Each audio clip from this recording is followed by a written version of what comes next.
back. I missed you. I always miss you. I was telling. Oh, sorry. We're supposed to shut up. He started it. Huh? He started it. And how old are we? Good Friday morning, guys. My name is Jerry Miller, and thank you kindly for watching Real Talk with Keith Smith on the I Love CVille Network, one of our flagship shows. Keith Smith, the star of the program, his name on the marquee, his title executive producer, and ladies and gentlemen, he is fresh from the Caribbean, where he has been sun-kissed, where he has been rocking Birkenstocks, Ray-Bans, and a G-string Speedo. I'm just kidding. He has been doing that. The Birkenstocks. How do you know? Have you been rocking a G-string Speedo? Yeah, it's and a G-string Speedo. It's a French island. Ladies and gentlemen, on the French island. But he is back. He is back. He is back. And it's up to us to make him feel special. And I'll tell you what, and it's the benefit of our community to have Keith Smith hosting this show, the water cooler of real estate, the man who is the voice of real estate in Charlottesville, Albemarle, and Central Virginia, Keith Smith of Yes Realty Partners. If there's a name you can trust in Central Virginia, it's Yes Realty Partners. Ladies and gentlemen, Judah Wickhauer behind the camera, studio camera, two-shot, Keith Smith. ¿Qué pasa? ¿Qué pasa, amigo? Or as they would say in French, bonjour. Good morning. Bonjour. Bonjour. Hola, ¿qué pasa? Yeah. ¿Qué tal? Yeah, Yonna, by the time we got to the end of the second week, was back fluent with French. And poor me, we're sitting around going, huh? Oh. I mean, Yonna speaks 5 languages. Yeah, well, she translates 3. Okay. Simultaneously. She can do English, German, and French and translate them simultaneously amongst one another. That's amazing. And she's working on my English, but one of these days I'll get my English down. It was great. It was a great trip. It was good. It's our second home. I was telling somebody on the way in this morning, my goal always is when we get there that somebody will walk up to us and ask us if we're local. And it's happening. That happens about a week in. And people start asking, you local, can you help us with this? Can you help us with that? So it's a lot of fun, and it's a second home, and the folks down there are like family, and they are family for all intents and purposes. I had a great time. How is is there a culture shock coming back to the States in Fluvanna and Charlottesville and Albemarle County after spending so long in the Caribbean? Wow. Great question. It takes us about 48 hours to adjust that way. It takes us 48 hours to adjust coming back this way because it's a French island, so everything is French, right? It's just the way the French eat and the way the French do everything. So it takes a little adjustment back into it. But we worked all the time, and we're blessed, right? We worked down there. I showed Judah the picture of our office, which didn't suck. But we worked and did a couple of deals down there. So we're welcome to get back into the swing of things and the swing of the show. I don't really have anything today. I have plenty, my friend. I know. I told Yonna this morning I'm going to do a little data post and a little bit of election post on all that stuff, but I'm pretty sure Jerry's going to start walking me down. Oh, goodness gracious. Walking me down. And I'm going to keep my Caribbean tempo like this. So. First, a holistic question. Holistic. A bird's eye view of the market. Goodness gracious, it seems to have slowed. Woody Fincham highlighted that it was slowing on the show. Yeah. Agents on social media highlighting that it's slowing on the show. Yeah. Is slowing the right word, or is it getting closer to normal? Right? It's definitively slower than what it was. I think because I was crunching some data. I think the summer market. I think the spring market sprung in the winter, and the summer market sprung in the end of the so-called spring market or spring area. But look, I'm looking at it right now. We still got 86 homes that came on the market in a week. For a while there, it was 100 plus, 120, 130. We never hit the 150 mark. But the pendings are a little slower, right? The pendings are at 77, news at 86. So we're kind of getting back to a little bit of a balanced market. But look, I did a post and I'll just paraphrase it. Believe it or not, down there, I had people asking us about the real estate market, right? Wherever you go, You're an expert. well, it's just everybody wants to know, right? So why does houses sell in 5 days, and why does houses take longer to sell in 5 days? And you know the answer to that. The data just supports it. It's either not in the right location, they're overpriced. The sellers for the most part are starting to get it, but for the most part, sometimes they overprice them. And if it doesn't sell in a week, if you don't price that right and in the right conditions and the right location and all the 6 rights we talk about all the time, it's going to go over. It's going to go substantially over the 5-day mark. So, it's a. Is the market soft? No. Is the market soft? I'll ask you one more time. As my Pakistani friends would say, maybe yes, maybe no. You got a pocket in this market that is red hot, and that is Ivy. If it gets listed in Ivy, it goes under contract in Ivy. You got a number of other locations, ladies and gentlemen, in Central Virginia. So in Albemarle County, do you know what this top subdivision is from the beginning of, and it's a loaded question, from the beginning of this year until today, you know what the top number one selling, most homes are sold in what subdivision? Tell us. None. It's a category none. So they're 10% of all the sales that sold in 0 to 6 days were none. 15% in the 6+ days. But let's just take a look at Albemarle County, because you got 0 to 6, there was 217 sales. The median sales price was $625. The median list price was $600. So we sold for $25. 49% had primary on the main level. Average days, medium days on market, that sold between 0 to 6 days was 3. Top subdivision was 10%, which was none. 70% were in the HOA on it. 6 days and over, there were 288 sales. The list price versus the sales price is the opposite. That's why pricing is so important, right? There was a sale price of $540, median sales price. The list price was $550. So if you went over 6 days, you sold your house for less. If you priced your house right, you sold your house in 6 days and over in Albemarle County. No subdivision, 69, roughly 70% was that. So you were sold roughly $10,000 less. So I'm going to ask you one more time. Is the market soft? If you overpriced, it's soft. If you don't price it right, it's soft. But if you priced it right and you're in the right location in Albemarle County, you're selling it in 3 days. But you got to be priced right. You got to be in the right location. And that's from one street to the other. You got to have the right features. You got to have the right conditions. Is what we've been talking about. If you don't hit any of those things right, you're going to be soft. Excuse me, in Albemarle County, your average days, medium days on market with 6 days and over was 23. 0 to 6 days, if you priced it right, it was 3. So price matters. And it's the same in all the jurisdictions, right? They're all the same. The city of Charlottesville was the same kind of thing.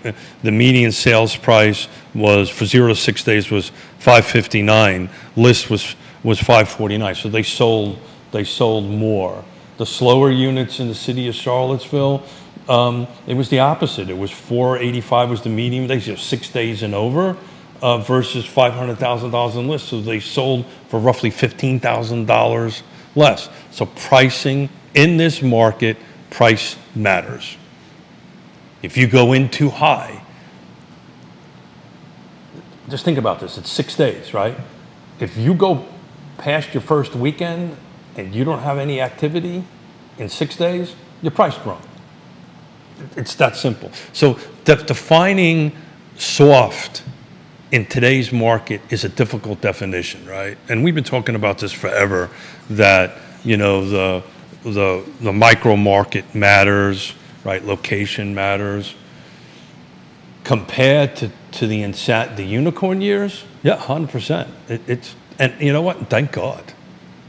Thank God we're not in the market where 4 walls and a roof sells from some stupid number that it should never have sold for. Like and share the show, viewers and listeners. Let us know your thoughts. I'll put them in the feed. Questions continue to come in. Lloyd Snook, hello. Welcome. Hey, Lloyd. How's it Welcome. going? Bill McChesney, Georgia Gilmer, Looks Yonna like- Smith, It looks like your city council is now set. Lonnie Murray, Mike Plecker, welcome to the program. The Titan of Troy, the gentleman farmer, Jay Wyatt, welcome to the broadcast. Take a Gary look. Palmer, welcome to the broadcast. Michael Pruitt, Aaron King, welcome to the broadcast. Brokers, Scott Thorpe, Sarah Hill Buchensky, Ray Cadell, Logan Wells Claylo, real estate firms left and right on the feed. Keith Smith is back. Keith Smith is back. So look at Fulvana County, my home county, right? 0 to 6 days, right? If you priced it right, you sold your home for $12,000 over.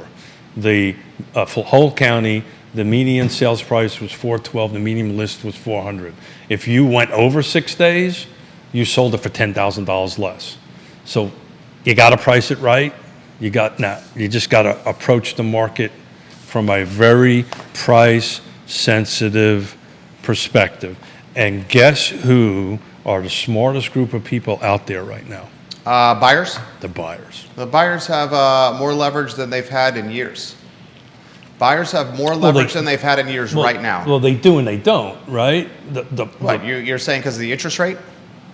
The problem is what's available at that price point, right? So there's still more buyers than there is. If you price it right and the features and the conditions are right, you will get multiple offers. You will sell it quickly, right? Even if you're from one side of the street to the other, right? I priced it right to the market. It's clean. I got the primary on the first level. I got a garage. All my stuff is updated on the house, right? I'm going to get multiple offers very quickly and probably sell for over list price.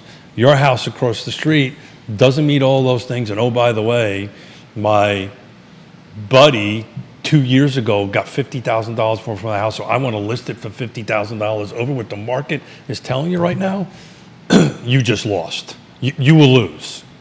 And not only will you lose, when you realize you lost, after you start getting into this 2 weeks or 30-day mark on it, going backwards is going to be next to impossible, because guess who knows everything?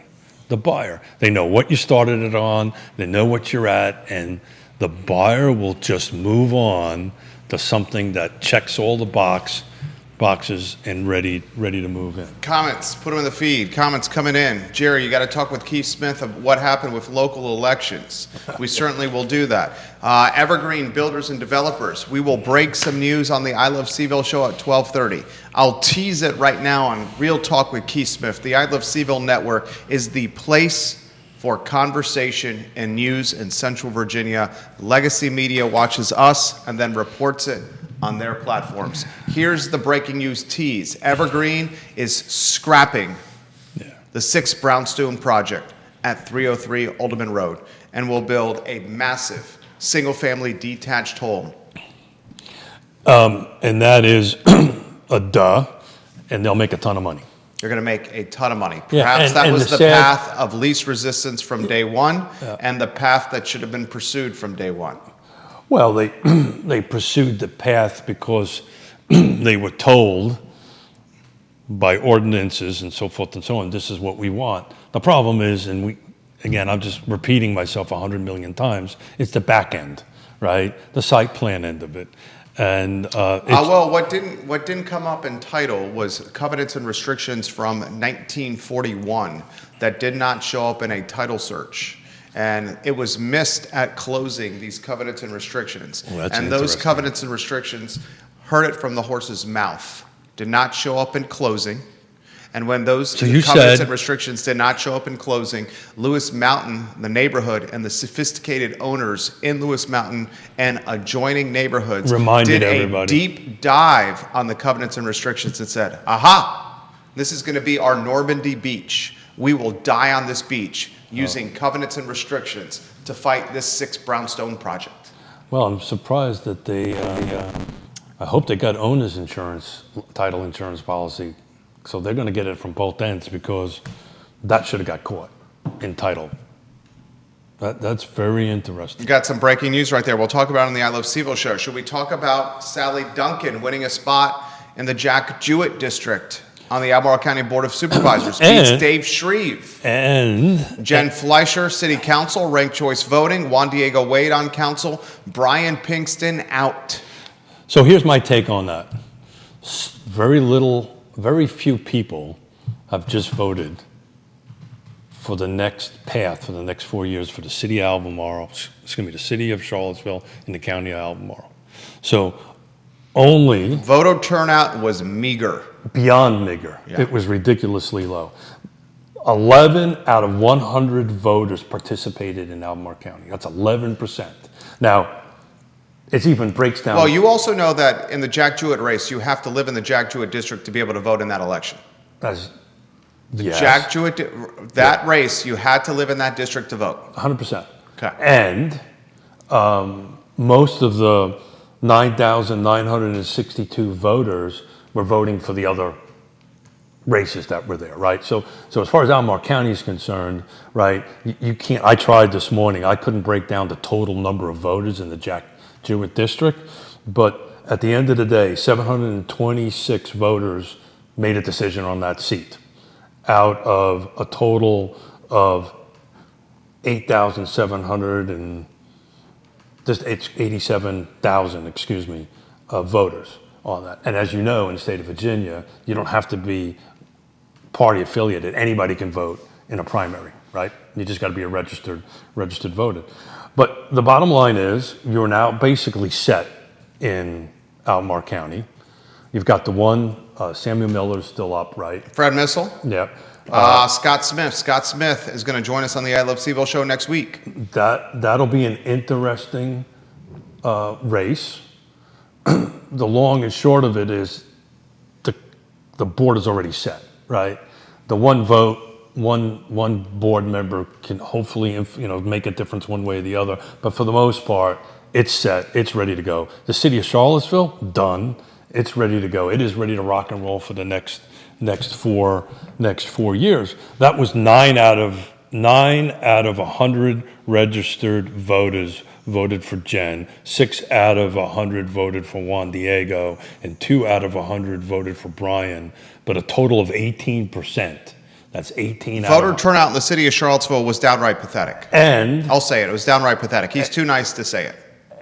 And that is in a district race, right? So that really matters, right? The total number of registered voters really matters in the city of Charlottesville. So at the end of the day, 6,257 voters made a decision for 34,000 registered voters and for 50,000 citizens. So, there's this guy by the name of Neil that says elections matter. Neil Williamson, president of the Free Enterprise Forum, was commenting on the show the other day. Bob Elections Shada, hello. Chad Wood, hello.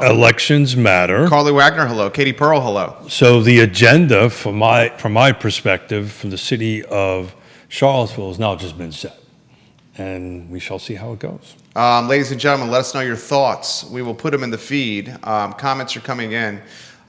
This is an interesting comment, ladies and gentlemen, from Deep Throat. Check out how low turnout is. There's a silent majority out there that someone sane needs to mobilize. Yeah.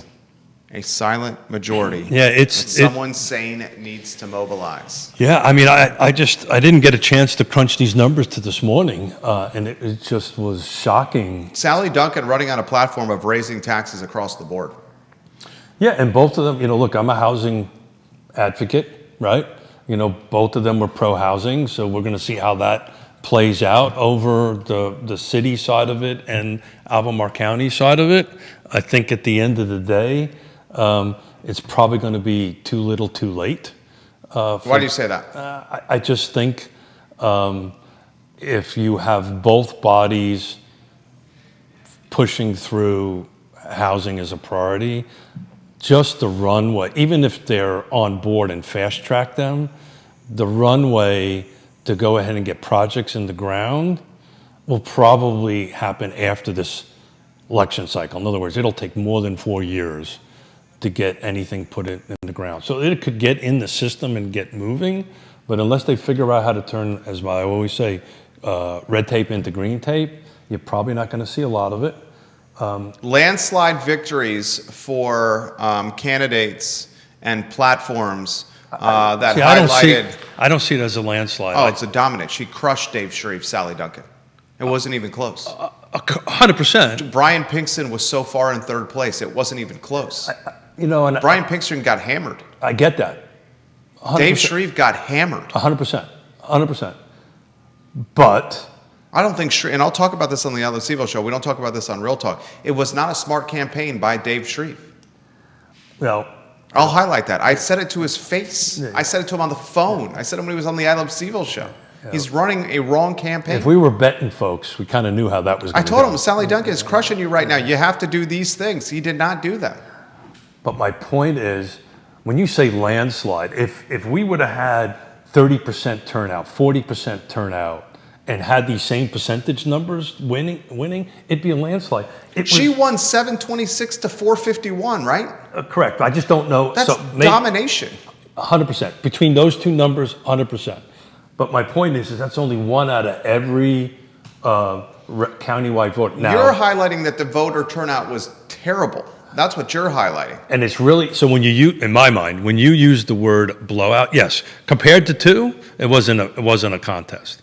But still, 726 people basically made a decision to set the Albemarle County Board for the next 4 years. Pretty Right. much. Yeah. I mean, because does So Galloway have an opponent? No, Galloway doesn't have an opponent. And what we should highlight here in Albemarle County, ladies and gentlemen, what we should highlight here in Albemarle County is Mike Pruitt, who's watching the program. Supervisor Pruitt, you should come on the show.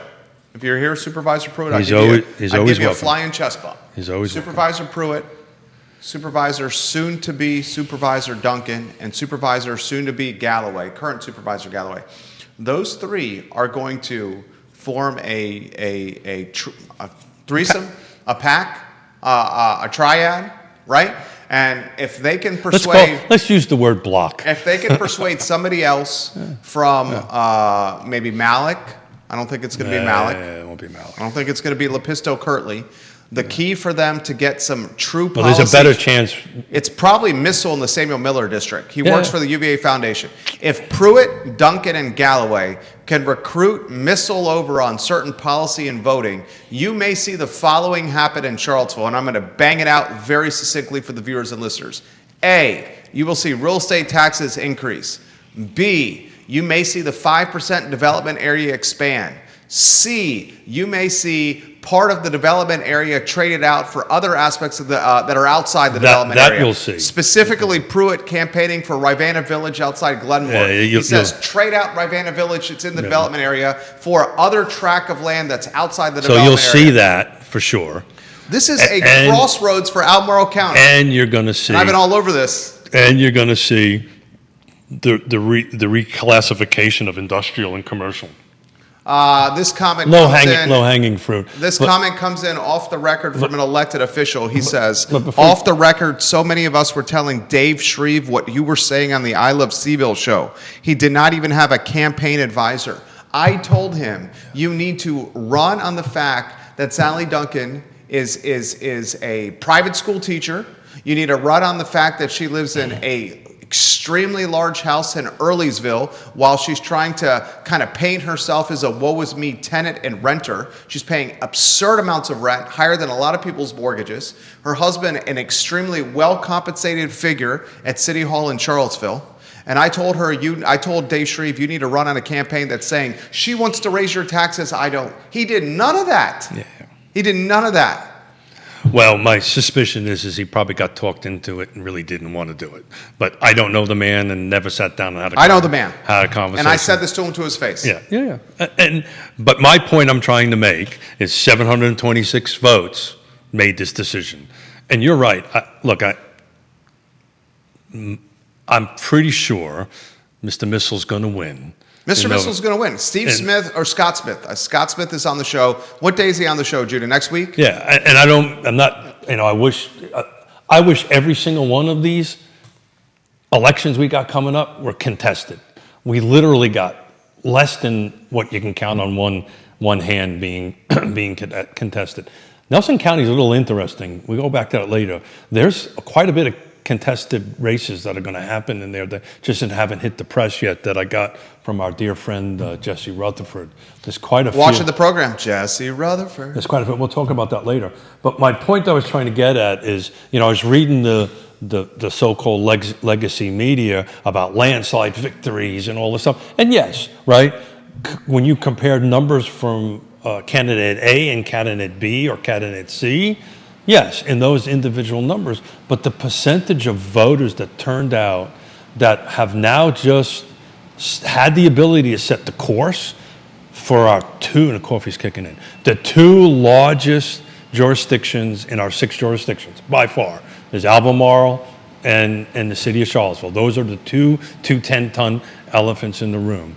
There was 726 votes, and if you combine the 2 votes between Jen and Juan Diego, it was roughly 5,320-ish votes that set that course. So that course is now set, and these 2 seats, because, these 2 behemoth jurisdictions, and my friends in Greene County and Louisa in my home county of Fluvanna may not want to recognize this, but they kind of drive this region, right? Charlottesville and Albemarle County dictate the pace and tempo for every county in Central Virginia. And I have this conversation. Every county in Central Virginia is impacted and influenced by Charlottesville and Albemarle County. Period. 100%. Yeah. 100%. So my friends in Fluvanna think about housing for particular, don't really care, that are anti-housing, don't really care what's happening in Albemarle or Charlottesville, and they should. And I try to encompass that, because when those numbers start going up, and even though if you define it as soft, right? The market? You define it as soft. The real estate market right now. You can define it as soft. I absolutely call it you soft. You can define it in soft in volume, 100%. But at the end of the year, when we take a look at numbers, houses are going to be sold in certain jurisdictions, in certain locations, considerably higher than they were last year. 100%. I agree with that. The median value at the end of 2025 is going to flirt with double-digit increase versus the end of 2024. No. Only in certain jurisdictions. Albemarle County. Albemarle County, yes. Albemarle County's median sale value will be nearly double digits more than 2024. Yeah, and I can tell you where it is right now. What's the number? I got to work on it to get it to you. But the reality of it is that certain jurisdictions won't, and certain micro locations within certain jurisdictions won't. But as when you take a look at the full car footprint, right, and all the product that is sold, it is going to be substantially below, double digits down in volume. Oh yeah, double digits. Not quite. The whole region won't be double digits, but it'll be flirting at double digits, really close to it. But yeah, so I'll let you ask me a question if you want me to figure that out. Like and share the show. Like and share the show. Viewers and listeners, like and share the show. Comments in the feed. We'll relay them live on air. James Watson, Que Pasa Chico. Hey, Dave Warwick, Que Pasa Chico.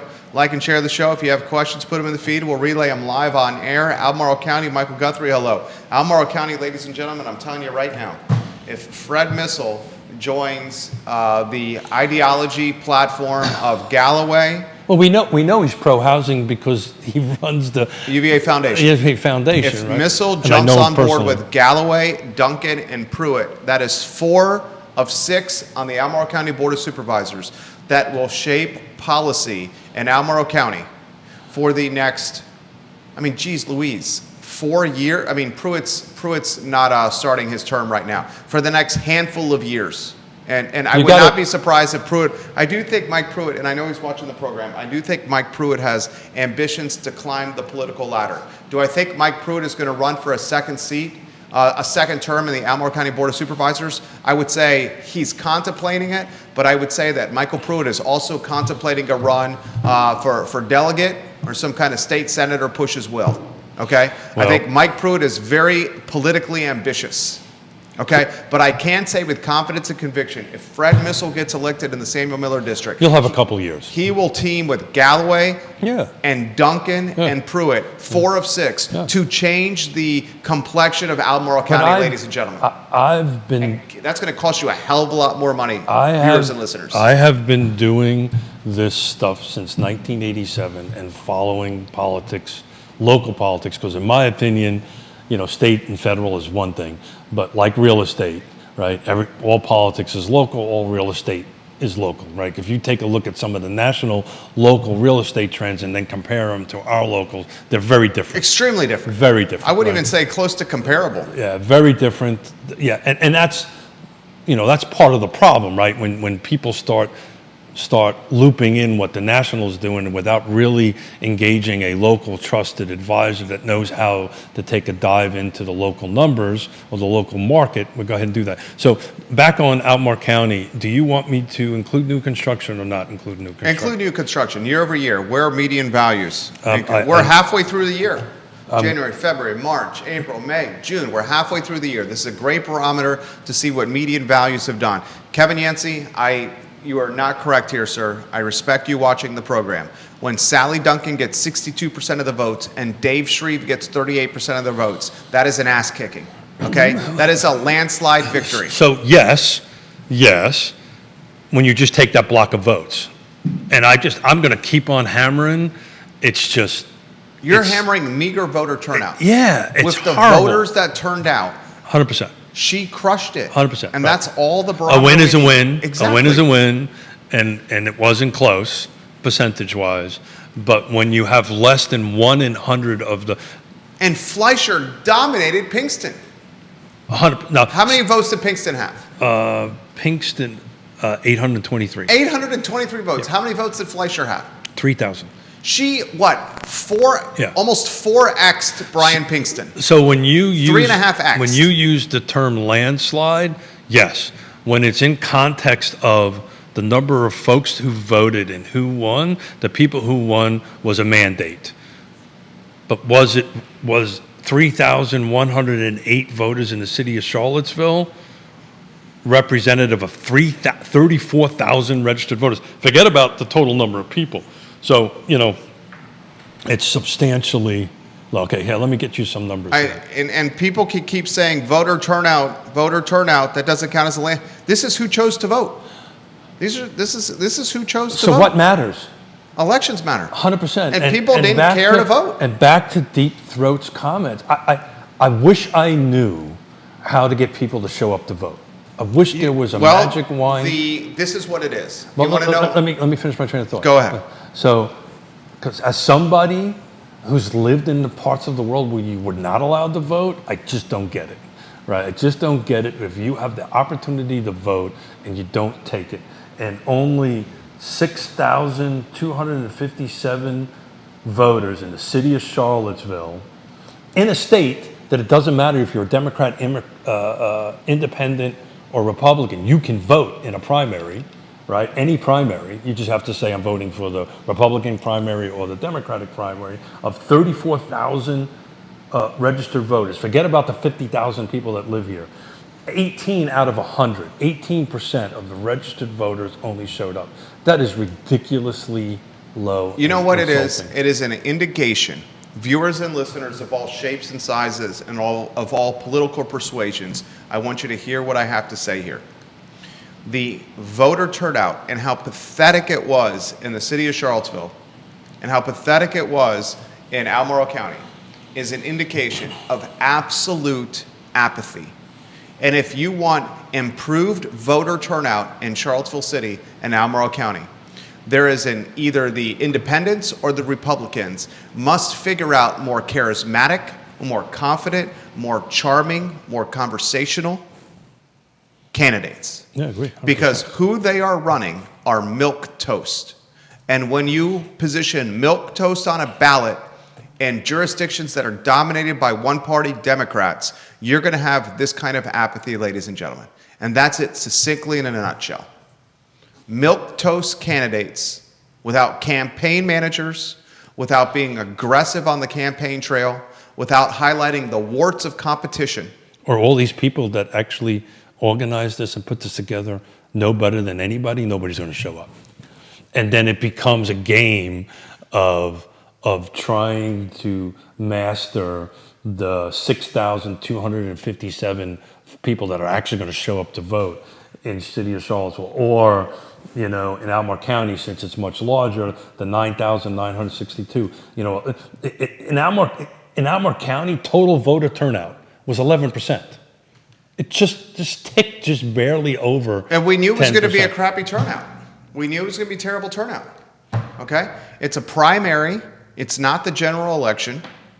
And it's a county dominated by one party. Yeah, well, again, it doesn't matter. Anybody could have voted for that. You could have voted for that. You don't. Anyone could have voted for the Jack Jewett race that lived in the Jack Jewett district. You have to live in the Jack Jewett district to vote in that race. Yeah, I was more thinking of, thank you for clarifying that. I was thinking more of like the lieutenant City governor. council? And city councils are wide open. Anyone could have voted in the Democratic primary and city council. So I think you actually might be right. Viewers and listeners, comments. Yancey says it's a true feeling of hopelessness when no matter what the people feel is right, the dais does the exact opposite. I will highlight this. So here's the comment to that, and I love Kevin, love him to death. The problem is 3,108 voters has set what the dais is going to say. That's it. So that's it. You're done. So you didn't show up if you were in the city of Charlottesville. If you were not part of one of the 6,257 people who actually voted, you kind of lost your chance. I will highlight this. Viewers and listeners. Albemarle County. I live in Ivy. I live in Albemarle County. The voting foursome of Duncan, Missile if elected, Galloway, and Pruitt, when they choose to increase real estate tax rates, when assessments are upticking, while also increasing personal property tax rates, this will not make the county of Albemarle more affordable. Instead, it will do the opposite. It will make Albemarle County even more a bastion and playground of 1% wealth. Because when you make tax rates more expensive at the time assessments are going up, that means you have less buying power and have to carry more monthly debt service. And if you don't have enough houses for people to move in, they're going to move out of it, only that 1%, and the affluence going to...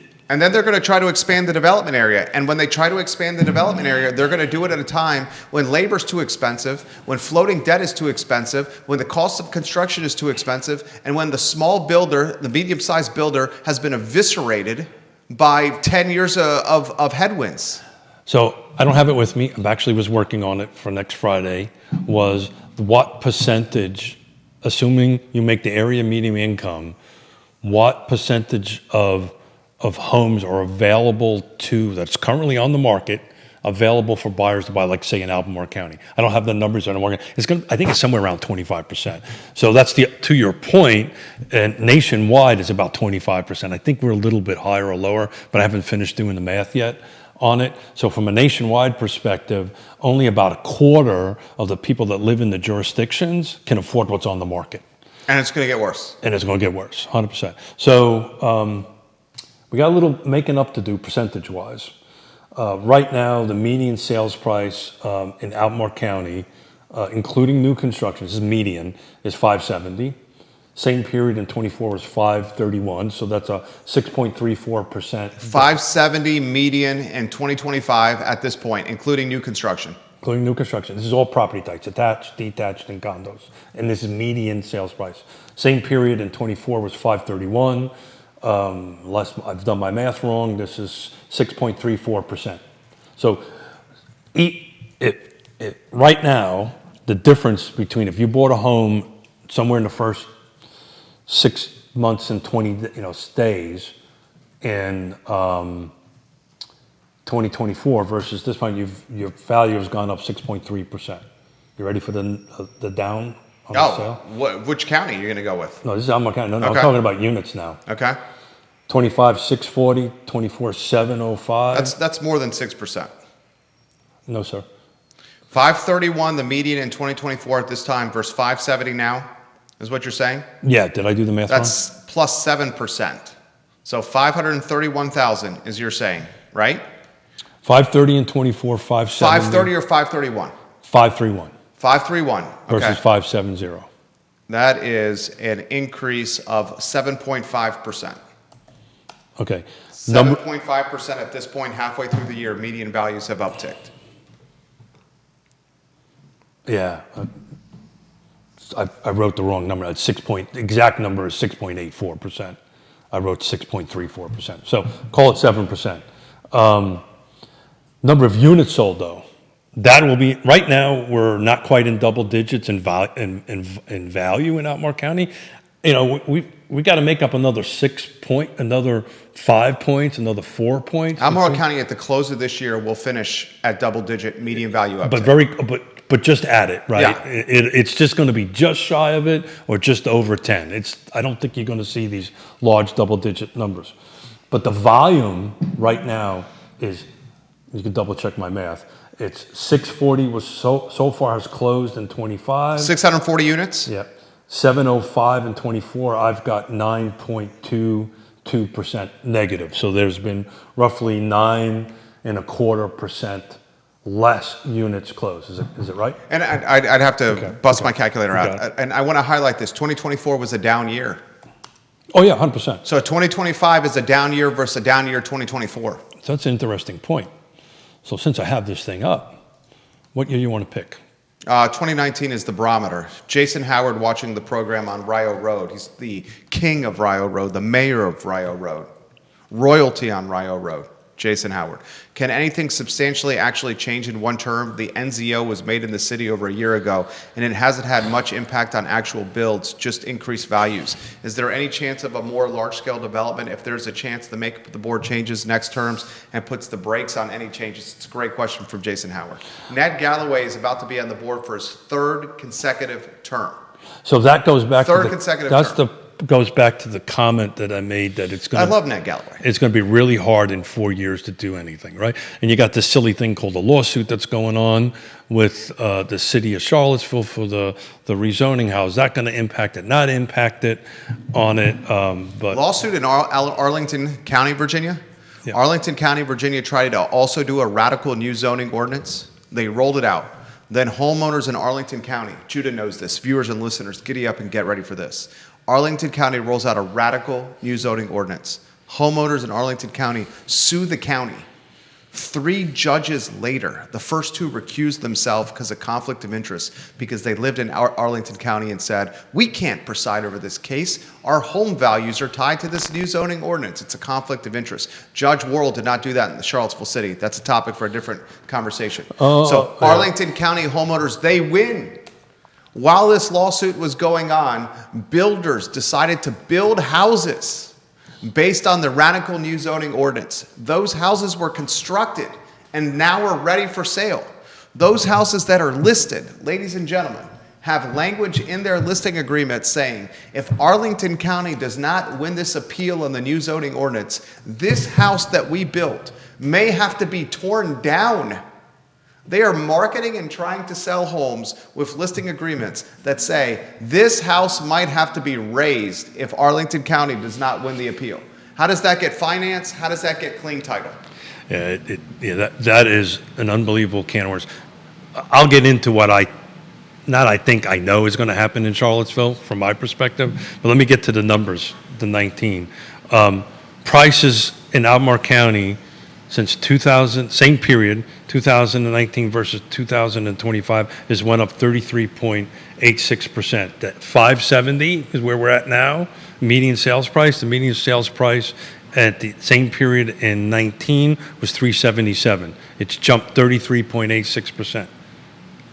And we've went down in volume of sales 22.79%.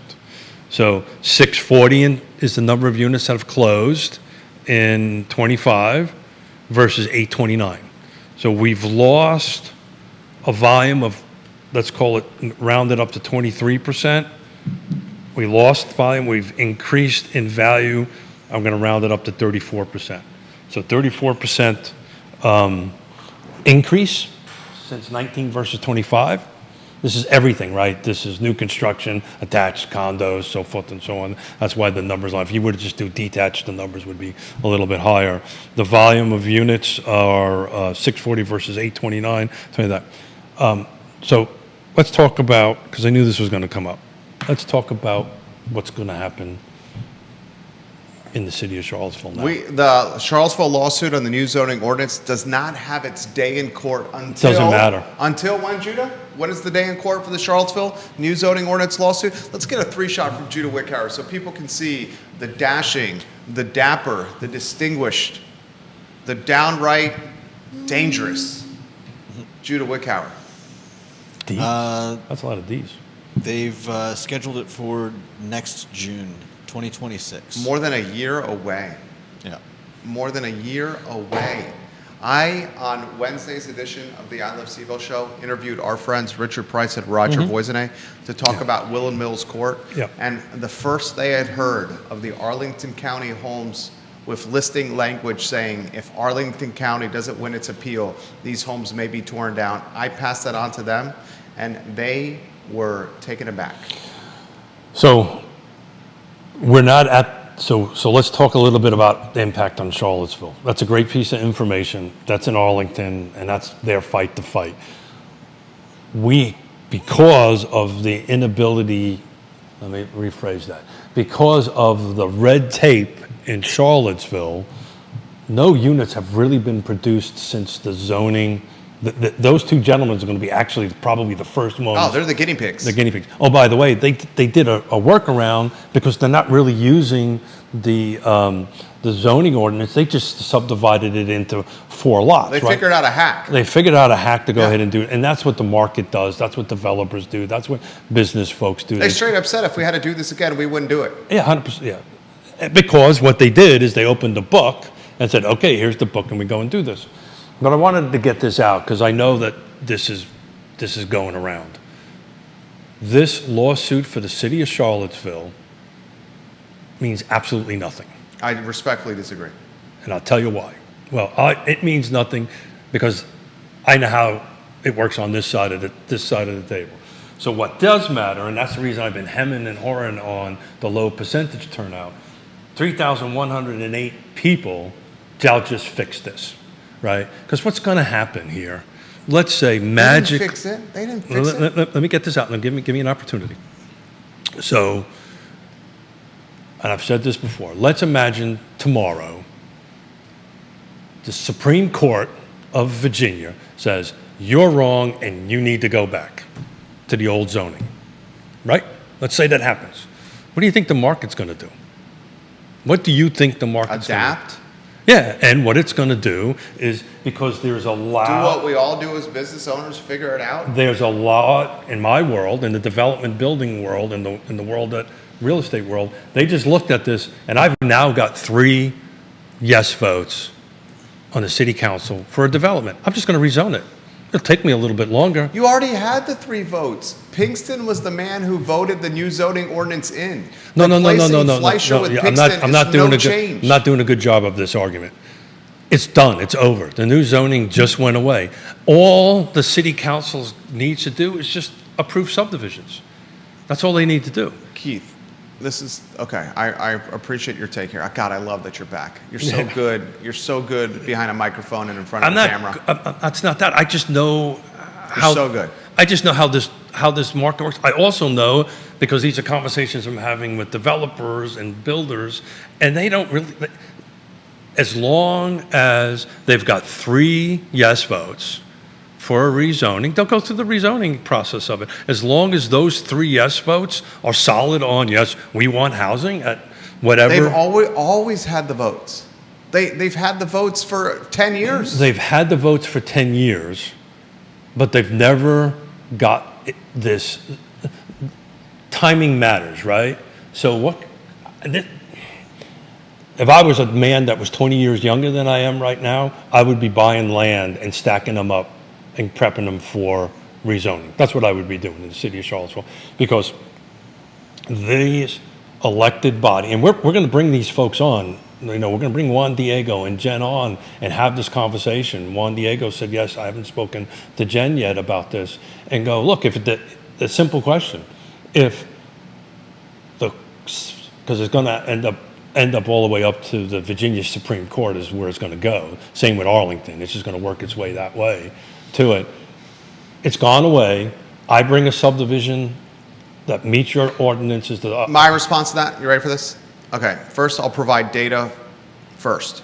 The Neighborhood Development Services has data on its portal. This data, readily available to anybody. Of the 715 approved and not under construction units. They are not under construction. They are approved on the Neighborhood Development Services portal. There's 715. Less than 20 of them are under the new zoning ordinance. Of the more than 900 units that are currently under construction in the city of Charlottesville, more than 900 units, every single one of them is in the old zoning. Mm-hmm. Every single one of the 900 units that is under construction right now is old zoning. There's 715 that are approved and not under construction. Less than 20 are under the new zoning ordinance. An indication it's a flop. You just made my argument for me. I'm going to keep going. I'm going to keep going here. The Lewis Mountain neighborhood utilized covenants and restrictions from 1941. Covenants and restrictions that did not show up in a title search at closing of 303 Alderman I feel Road. sorry for the guys at Evergreen, but they didn't do their homework. To kill a 6 luxury brownstone project on Alderman Road. How do you think about the carrying costs that Evergreen has done? They paid $835,000 for something more than a year ago. Evergreen's great people. They built great a people. Love Evergreen. great home and all that stuff. Evergreen's the best. Love Evergreen. But somebody screwed up. Not hating on you, Evergreen. Somebody you did screwed screw up. up here. Somebody For more screwed than a year, they've had carrying costs, legal fees, lawyers, brand equity damage. Cost of $835,000 to buy a brick rancher that is old at best, right? Yeah, no. And their project is toast. Yeah, I would not want to be the lawyer that closed that deal. They've had multiple lawyers. Yeah, on top of that, ladies and gentlemen, on top of that, you have a new zoning ordinance lawsuit that is so arduous and so stuck in quicksand that it's not going to be determined until June of next year. And it doesn't. And the plaintiffs have said we're going to appeal when Worrell makes this decision if it doesn't go our way because he's a homeowner in the city of Charlottesville and his wife is a housing activist. And we're going to use Arlington County as a comp to justify that appeal. And that is going to go on and on. Who would touch the city right now with any development? Who would do it? Why would you do it? Yeah, that's a better question. Why would you do it? Yeah, but in my scenario, if it magically went away, the market would adapt. This election, but there's no such thing as magic. I understand that. Is a clear mandate to do that. So what if? And this will be a question I've asked Aunt Juan Diego, and I will ask the city councilors. I think that's above Juan Diego Waite's pay grade. If you really want that numbers to change, not be 20, but be a bigger unit, to have units in the ground and go ahead and get units built, they got to figure out the back end, right? I don't know how, in the state of Virginia, which is a property rights state, I don't know how, and I know a little bit about this, I don't know how under the current zoning that has not been reversed, it doesn't matter if it's on a lawsuit, if I get it approved and built and conveyed out, how somebody can change that. I don't think that's possible. You can't, I don't know how you can tear down something once it's there. You know, reason I know. The judge told them. Let me finish this. You know why I know that? Because you have things that are called grandfathered in. And Arlington County, the initial judge told every developer in Arlington County, if you build something while this is under appeal or undecided, you may have to tear this down. The judge warned the development community. I got it. But tell me how that works, Coach. Right? And the word may is super huge. How does that work? Again, I don't know the specifics of Arlington County. How do you sell a house in Arlington County under this environment? Now that's a different question. Okay. How do you get financing for it? How do you get title? That is a very different question. Who would lend on this? And that is another very different question. And is that now a material defect? Obviously. I don't think it is. I think it won't be defined as a material defect The because fact that you may have to tear down your house? the word may is important. We're going to bring, because this is a big question. I'm going to bring Bill in. Tucker. And Bill Tucker was, I'm fairly confident Tucker was pricing Voisinet's attorney at Woolen Mills Court, is. We're going to bring Tucker and John Ralston in. Love John Ralston. And we're going to say, okay, guys, or Valerie Long, which is probably better. Valerie's fantastic. Bring in them and say, okay, coach, I just built a house under the new zoning ordinance. We It's talked built- about this with a lawyer, Jerry Cox, on the show. Yeah.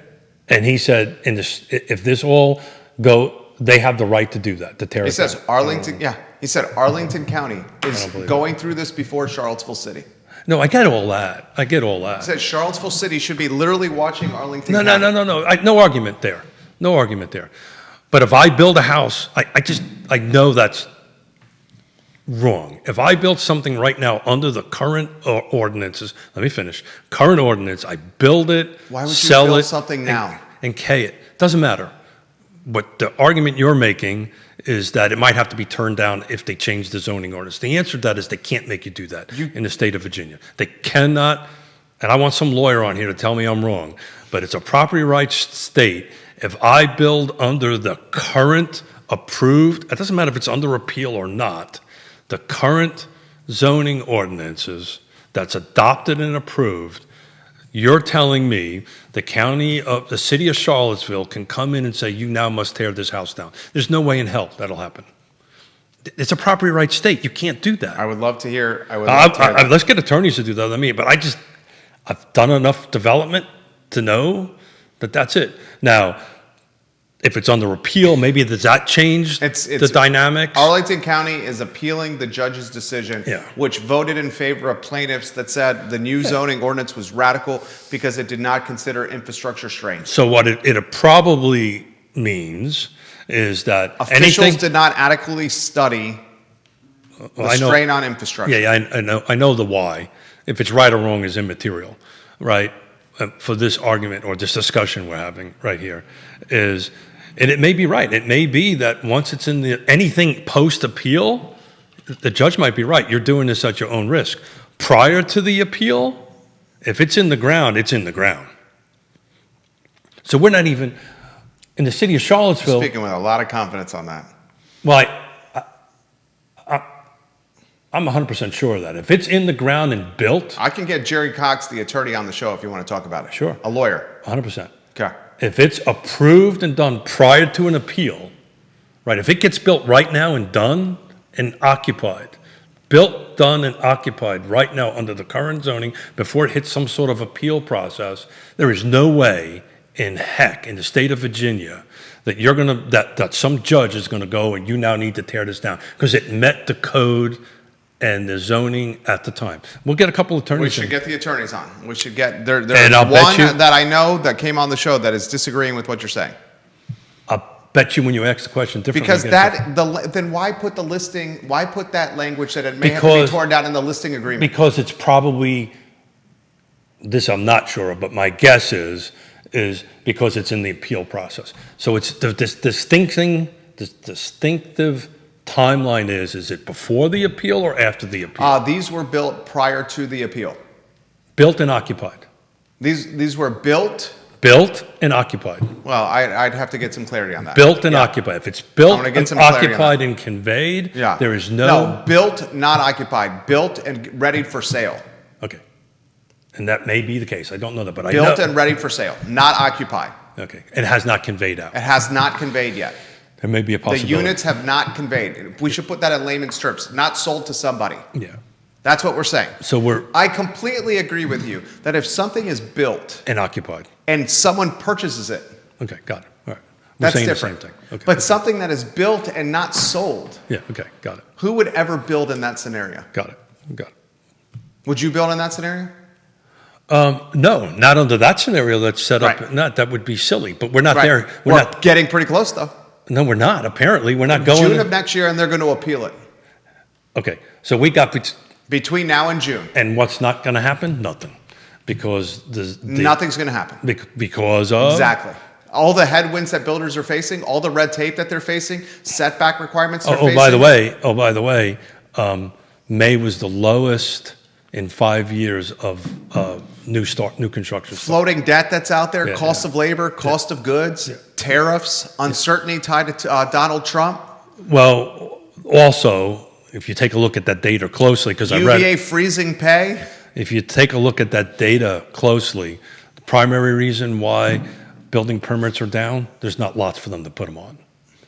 But all those factors are on top of it. Lumber, Tariffs, Trump, cost of debt, cost of labor, cost of goods, labor uncertainty with the University of Virginia, government cuts tied to the defense sector in Charlottesville. and it's 11/21. And This is great. And I love this. I've missed you. I missed you too, sweetheart. And thank you for not showing off my legs with the camera. And I know this firsthand. The big guys, Horton, Stanley Martin, ain't doing it. Ryan. You know what they're doing? Going to agree? They're intentionally slowing down their sales. Yeah. They're intentionally. They're certainly not building in Charlottesville. I can tell you, because I looked at the numbers. They will build out Colonial Circle, probably about 3/4 of it by the end of this year. They'll pop 200, well, probably 150 of the 200 units, put them in the ground, put people in them by the end of this year. Because I drove past in 2 weeks. I haven't been past that in 2 weeks. There's 24 more new foundations in the ground. They're just selling them like that. But what they do in certain markets, they start slowing down. When the market gets a little goofy, if you really want to know how the housing market's doing, watch the big builders, right?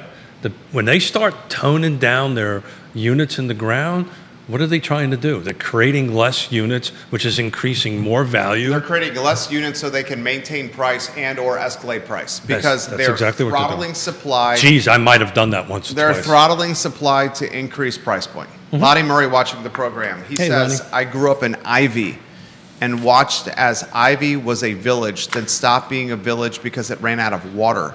It is interesting that the current rural area came about because of concerns that South Fork Rivanna Reserve would become unusable as a water supply. Those are interesting lessons that have informed my own point of view. I predict housing will be far more expensive in 4 years. We'll have serious infrastructure deficits, and minorities will be disproportionately displaced by increased development. I hope I'm wrong on that, but I've never seen an example at Albemarle where rapid, uncontrolled sprawl didn't have those effects. I effing 1000% agree with that comment to the T. Lonnie, 1000% agree. Lonnie, thanks for the Facebook posts. And Yonna and I did an epic hike on a little island called I Station. am 8.9% of the time in absolute agreement with Lonnie. That is exactly what's going to happen. You will see Duncan, Pruitt, Galloway, and Missile galvanize on policy and voting over the next years to come, and all it's going to do is gentrify the community and drive up price points even more. They may create some money for an affordable housing slush fund. They may have some money for that slush fund, but everything else in Albemarle County is going to get more expensive. So I'm going to say this. And they'll create pockets of poverty in Albemarle County as a result. I'm going to say this in the most kindest words I can say. I can say this. It doesn't matter if it's Mickey Mouse, Donald Duck, the Marx Brothers, whoever is sitting in those seats. It doesn't matter. What Lonnie just outlined is happening. And it will continue to happen. It doesn't matter. The market is driving it. When you have 23% less homes sold between 2000 in Albemarle County between 2019 and 25, and you have a 34% increase in price, that ship is rolling. And wait till the data science school is finished and the Yeah, Paul yeah, yeah. Manning We've been saying Biotech that. Institute is finished next year. Yeah. And why do you 5,000 more people move here? And why do you think I'm so passionate about housing affordability? And why am I going to talk to the industry leaders in September? Because you're a good man. Look, I'm also going to be a little self-serving here, which I very rarely do. It's also good. If we don't have enough units to sell, that's Yeah. not good for business. Of course. Right? Yeah. It's not good for business. It'll be good for us. We'll do well because Wait until I show you the numbers of the percentage of agents who are actually selling 3 or 4 more units in the car footprint. I bet you it's dropped considerably. Substantial. Yeah. Substantially. So you're going to have Less agents. less agents, less product, more money. Less agents doing potentially more business, potentially. And we did a lot of work when we were gone for 2 weeks. There's not a single transaction I'm doing right now. That's not uncomplicated. And I'm loving it. Super hairy. And I'm loving it. Yeah. Because you got to have skills. I'm literally doing a cash transaction right now. That's complicated. That is effing complicated. Think about that, folks. Because the seller, catch this, the seller, unbeknownst to us until I found out literally on the plane ride going home, Had some debt that you didn't know about it against the property. tried 12 judgments. Oh, Jesus Christ. So all that happens is you're going to get a bunch of FedEx packages at closing, and those liens are going to have to pay it off at closing. 12 What, judgments. you just not pay his taxes? His real attached. estate taxes? I, Some contractor liens? We got contractor liens? I can't really talk about Okay. it, but I can just tell you, it was like, oh. And it's interesting. I had a... Would this come up in title? Yeah. And that was never mentioned before? Nope. What did they think, that they were going to bamboozle and get that through? They didn't? That's bananas to me. I just don't understand how people think that they can do that. You know, sometimes instincts matter. And I had an instinct on this one. It just didn't feel right Yeah. going in. And I told my buyer, I said, look, you know, this is a simple cash transaction. If you want to save a little money, we can do a closing company. But I'm telling you, something doesn't feel right here, and we need to use an attorney. And I'm so glad that my instincts kicked in and we're using an attorney, because it is a straight up cluster.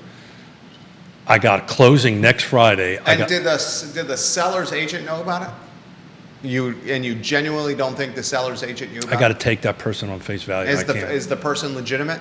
Yeah. Oh, yeah. Okay. Yeah. Unless you were involved in a title search and did a title search, these liens would not show up any I get public. that. Any public. I get that. But the seller's agent, did they have the conversation with the seller? Do you have any debt or liens against your property? This particular individual I know well enough that would have asked that question. Okay, right. Because that's a question that a rookie should ask. It's amazing how many people don't. I bet you a bunch of rookies don't, because they're so eager to get the listing. And They don't want the uncomfortable conversation. people do not like talking about money. Uncomfortable First thing out of my I love uncomfortable conversations. first thing out of the box with me. So tell me how much you owe on the house. Yeah, as you should. And you can You tell. should have that You can question. tell me. Yeah. Or I'm going to find out. Yeah. But I'm doing this a bit arrogantly Right. at the moment, but obviously with trust and feeling and all that That stuff. should be the first So I got a deal that's closing on Friday. Welcome back, Smith. I got a deal that's closing on Friday. That's cash. A young couple that busted their tush over since COVID to now to raise this money. They literally busted the tush to come up with enough cash to buy this in closing. They got to move out of their apartment, right? I got 12 liens to figure out. And now I'm asking questions. Okay, guys. Time to find another house? No, I got a path. We're going to make Okay. it work. We're actually going to make it work.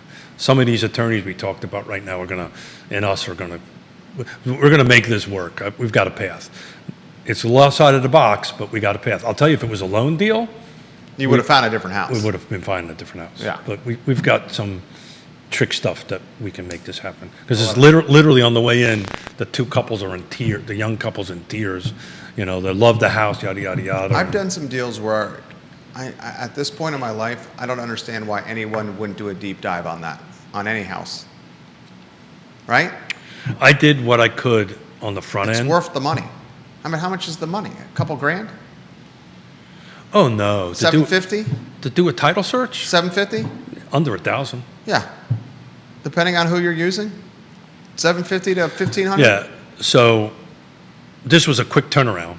Went under contract before I left, literally the day before I left, and within 2 weeks. So this is like a quick close. Normally what we do, like on a loan deal, as soon as we hand the documents over, we pull a title search. Day one, do a title search. You don't necessarily want to mess around with a title search on the front end, particularly in one of these areas and I'm way taking too much time, in these areas that, This is fun. these I love this. areas that are selling fast. Yeah. The ones that are selling slow, got time. do a little homework on it. The ones that are selling fast, make sure you got your proverbial tush covered, get it on the contract, and then start getting your team members in place. That's why number 6 matters, right? Who's on your team matters on it, and start pulling the stuff. But A master class in real estate, once again, from Keith Smith, sun-kissed from 2 weeks in the Caribbean, celebrating his anniversary with the beautiful, multilingual Yonna Smith. Keith Smith and Yonna Smith Wish us are luck who this weekend. you should trust in the buying and selling process at Yes Realty Partners, because they have, is it 35 years? No, it's 38 years. Yeah. 38 years of local real estate experience. and been married for. Actually, 39. it's more than 38 years. It's 38 for Keith, 38 for Yonna. Okay? So you're looking at a combined, ladies and gentlemen, 76 years of collective experience with Keith and Yonna. It's funny. That's awfully close to.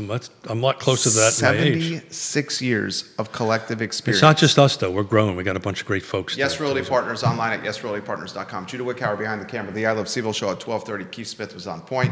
Thank you kindly for joining us so long, everybody. Loved it. Thank you. By the way, nice shirt. Thank you. Very nicely done, Keith Smith. That was Yeah, yeah. On fire. Coffee kicked in about.